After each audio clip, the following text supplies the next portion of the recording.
घमंडी व्यापारी। मुंबई शहर में सुभाष नाम का एक बड़ा बिजनेसमैन रहा करता था। एक दिन उसे जमीन के सिलसिले में सीतापुर नाम के गांव में जाना पड़ा। वहां जाते ही उसके आगे एक बहुत बड़ी नदी थी। उस नदी को पार करते ही सीतापुर आता था। सीतापुर में जाने के लिए एक ही रास्ता था और उस रास्ते से सिर्फ एक ही आदमी चलकर जा सकता था। इसीलिए सुभाष ने अपनी गाड़ी को एक जगह खड़ा कर दिया और सीतापुर जाने के लिए कोई दूसरा रास्ता है क्या देखने लगा। तभी उसे नदी में एक नाव दिखाई देती है। उस नाव में एक नाव चलाने वाला था। सुभाष मन ही मन सोचता है, अगर मैं नदी से गया तो मुझे ज्यादा देर नहीं लगेगी और मैं 30 मिनट में नदी के उस पार पहुंच सकता हूँ। ऐसा सोच उसने नाव वाले को आवाज लगाई। अरे भैया जरा इधर आओ, मुझे सीतापुर गांव में जाना है, क्या तुम मुझे तुम्हारी नाव में छोड़ दोगे? हाँ मालिक, मैं छोड़ दूंगा आपको। ऐसा कहकर नाव वाले ने उसके पास नाव खड़ी कर दी। सुभाष उस नाव में बैठ गया और नाव को नाव वाला चलाने लगा। तभी सुभाष नाव वाले से कहता है, क्या तुम्हें पता है तुम्हारे नाव में कौन बैठा है? नहीं साहब, मुझे कुछ भी नहीं पता कि आप कौन हैं। अरे तुमने मुझे नहीं पहचाना? मैं इस शहर का सबसे बड़ा बिजनेसमैन हूँ। तुमने मेरी फोटो पेपर में नहीं देखी क्या कभी? अरे साहब, मुझे पढ़ना लिखना नहीं आता। अरे कैसे आदमी हो तुम? तुम्हें पढ़ना लिखना नहीं आता? तुम्हारा क्या फायदा इस दुनिया में आकर? नाव वाला ये बात सुनकर बहुत उदास हो गया और मन ही मन सोचने लगा, क्या मेरा सच में इस दुनिया में आकर कोई फायदा नहीं है? मैं ऐसे ही जिंदगी जी रहा हूँ। इसी सोच में वो नाव वाला नाव चला रहा था। नाव अब नदी के बीचों बीच आ गई थी। उसके मन में विचार चल ही रहे थे, तभी सुभाष ने उससे बात करना शुरू किया। क्या तुम्हें पता है, ये गांव में आज मेरी मीटिंग है, वो फाइनल हो गई तो मैं यहाँ बिस्लरी की कंपनी खोलूंगा। वो क्या होता है साहब? तुम्हें बिस्लरी पता नहीं है क्या? पानी की बोतल? नहीं साहब, मैंने कभी देखा भी नहीं। क्या तुम सच कह रहे हो? तुम कभी शहर ही नहीं गए? उधर की बड़ी बड़ी इमारतें, रेलवे स्टेशन, स्टॉल पर पानी बोतलों में मिलता है, क्या तुमने कभी नहीं देखा? नहीं साहब, मैं कभी इस गांव के बाहर ही नहीं गया। ये सब आप जो भी बता रहे हैं वो मैंने कभी देखा ही नहीं। क्या बात कर रहे हो? तुम कभी गांव के बाहर ही नहीं गए? नहीं साहब, फिर तुम्हें बिस्लरी कैसे पता होगी? मैं यहाँ कंपनी शुरू करने वाला हूँ। उसमें पानी की बोतलें बनाऊंगा और उसे शहर में बेचूंगा। शहर में सब लोग वही पीते हैं। सच में तुम्हारा क्या फायदा इस दुनिया में आकर? नाव वाला सोच में डूब गया। वो मन में फिर से विचार करने लगा, सच में मेरा इस दुनिया में आकर कोई फायदा नहीं है क्या? ऐसा वो मन में सोच ही रहा था और नाव चला रहा था। तभी उसका ध्यान ना होने के कारण नाव टकराने की वजह से नाव में एक बड़ा छेद हो गया। अब नाव में पानी भर रहा था। नाव वाला उस बिजनेसमैन से, साहब, मुझे लगता है ये नाव अब डूब जाएगी। आपको तैरना तो आता है ना? अरे नहीं भाई, मुझे तैरना तो नहीं आता। क्या साहब, आपको तैरना नहीं आता? आपका तो इस जिंदगी में आने का क्या फायदा फिर? मुझे तो तैरना आता है। साहब, आपका क्या होगा अब? ऐसा बोलते ही सुभाष बहुत डर गया और वो कहीं डूब ना जाए, इस डर से वो कांपने लगा और नाव वाले से मिन्नतें करने लगा। अरे भाई, तुम चाहो तो मैं तुम्हें बहुत सारे पैसे दूंगा, मगर मुझे बचा लो। मुझे इस नदी में डूबकर नहीं मरना। अरे साहब, मुझे आपका पैसा नहीं चाहिए। मुझे तो तैरना आता है और मैं दूसरों को भी किनारे तक ले जा सकता हूँ। ये बात सुनकर सुभाष के मन में एक आशा जाग उठी। तभी वो नाव वाले से, तुम मुझे बचा लोगे ना भाई? मैं तुम्हें विनती करता हूँ, मुझे बचा लो। हाँ साहब, मैं आपको बचा लूंगा। मैं पानी में जाते ही आप मेरे कंधे को कस के पकड़ लीजिए, जिससे मैं आपको किनारे तक लेकर जाऊंगा। ऐसा कहकर नाव वाला पानी में छलांग लगा लेता है और उसके छलांग लगाते ही सुभाष भी उसके पीछे छलांग लगा देता है और अब सुभाष नाव वाले को कस के पकड़ लेता है। नाव वाला अब तैरते हुए किनारे तक आ जाता है और सुभाष को बचा लेता है। तभी सुभाष नाव वाले से, नाव वाले, तुम्हारा बहुत बहुत धन्यवाद। मुझे तुमने बचाकर मुझ पे एहसान कर दिया है। बोलो, तुम्हें क्या चाहिए? मुझे कुछ नहीं चाहिए साहब, मगर आज आप डूब जाते तो? अगर मुझे भी तैरना नहीं आता तो कैसा होता? सभी के पास सब नहीं होता, मगर इस दुनिया में हर व्यक्ति अलग अलग होता है। हर इंसान की अपनी अलग अलग खूबी होती है। आप मुझे कह रहे थे ना कि मेरा जिंदगी में आकर क्या फायदा, तो देख लिए साहब मेरा फायदा। ये सब सुनकर सुभाष की आंखें जैसे चमक ही गई और वो शर्म से नीचे देखने लगा। तभी सुभाष नाव वाले से, नाव वाले, सच में मुझसे गलती हो गई, मुझे माफ कर दो। मैं आज से किसी का अपमान नहीं करूंगा, मुझे क्षमा कर दो भाई। ठीक है साहब, चलो अब आप जाओ गाँव में। ऐसा कहकर नाव वाला और सुभाष रास्ते से गांव चले जाते हैं और बाद में सुभाष अपने घर चला जाता है। इस कहानी से हमें ये सीख मिलती है कि जिंदगी में हमेशा किसी को कम नहीं समझना चाहिए। हर एक की अपनी अपनी खूबी होती है और हमें उसे पहचान कर हमेशा तारीफ करनी चाहिए। जिंदगी में कोई छोटा या बड़ा नहीं होता। एक सुंदरपुर नाम के शहर में शीला नाम की औरत रहा करती थी। उसको एक बेटा था जिसका नाम था सुरेश। सुरेश बहुत ही होनहार था। वह एक बड़े कंपनी में काम किया करता था। एक दिन सुरेश एक फूल वाले की दुकान पर गया। उसे ऑफिस कार्यक्रम के लिए बुके लेना था, इसीलिए वह बुके लेने के लिए एक दुकान के सामने खड़ा रहा। वहाँ उसने एक बुके देख रखा था। तभी उसने सामने देखा तो एक लड़की उससे पूछ रही थी, साहब, आपको ये वाला पसंद आया है तो पैक कर दूं? हाँ, ये वाला पैक करके दो। कितने रुपए हुए आपके? साहब, 300 रुपए हुए। ये लो तुम्हारे पैसे। वैसे तुम्हारा नाम क्या है? मेरा नाम रेशमा है। मैं यहाँ फूल बेचकर अपना गुजारा करती हूँ। ऐसा कहकर सुरेश वहाँ से बुके लेकर ऑफिस के लिए निकल गया। मगर उसके दिमाग में रेशमा के बारे में विचार आने लगे। वह सोच रहा था कि ये सब क्या हो रहा है। एक दिन रेशमा की दुकान पर सुरेश ऐसे ही फूल लेने गया। तब उसे रेशमा दिखती है। वह एक फूल खरीदता है और रेशमा को देता है। तभी सुरेश रेशमा से, रेशमा, मैं तुम्हें बहुत पसंद करता हूँ। क्या तुम मुझसे शादी करोगी? साहब, मैं आपके लायक नहीं हूँ। मैं कहाँ गरीब और आप अमीर, ऐसे कैसे हो सकता है? मैं इन सब बातों को नहीं मानता, इसलिए मैं तुमसे शादी करना चाहता हूँ। क्या आपके घर वाले मुझे बहू के रूप में स्वीकार करेंगे? मेरी माँ इस शादी को नहीं मानेगी, मगर मैं शादी करके घर चला जाऊंगा तो वो हमें स्वीकार कर लेगी। सच में ऐसा होगा? हाँ। तो मैं शादी करने के लिए तैयार हूँ।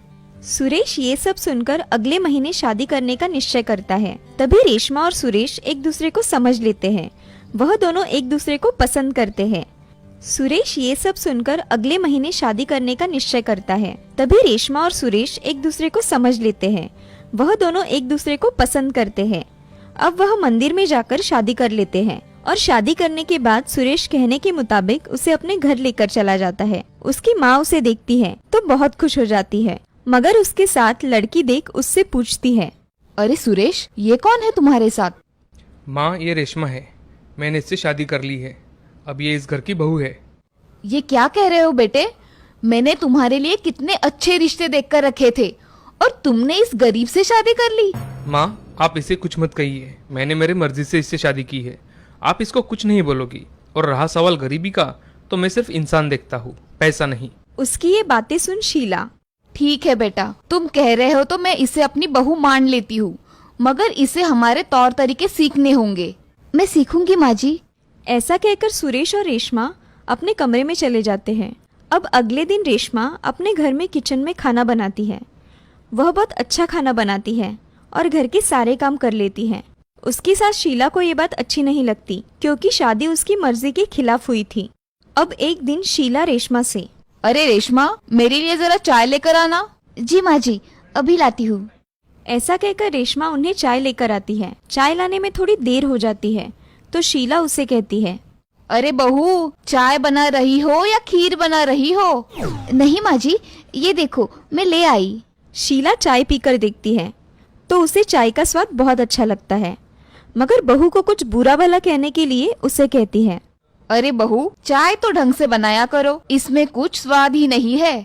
माँ जी, मैं दूसरी बना कर लाऊं? नहीं, रहने दो, यही रह गया था। डबल चाय बनाओ और मेरे बेटे के पैसे खर्च करो। रेशमा कुछ नहीं कहती। थोड़ी देर बाद रेशमा किचन में काम करने के लिए निकल जाती है। उस दिन शीला रेशमा के लिए बहुत सारे कपड़े धोने के लिए निकालती है। तभी, बहू, ओ बहू, सुनती हो? यहाँ कपड़े पड़े हैं, धो देना।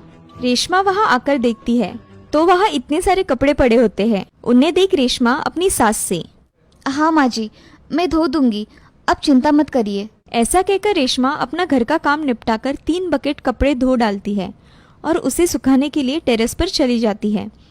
थोड़ी देर में रेशमा कपड़े सुखाकर आ जाती है। अब नीचे आकर उसकी सास ने बाहर से टहलकर आने के बाद पैर साफ नहीं किए और वैसे ही घर भर घूमती ही रही। ये देख रेशमा समझ गई कि माँ जी जानबूझकर ऐसे कर रही है। ये देख शीला रेशमा से, अरे बहू, घर देखो कितना गंदा हो गया है, देखो जरा, इसे जल्दी साफ करो।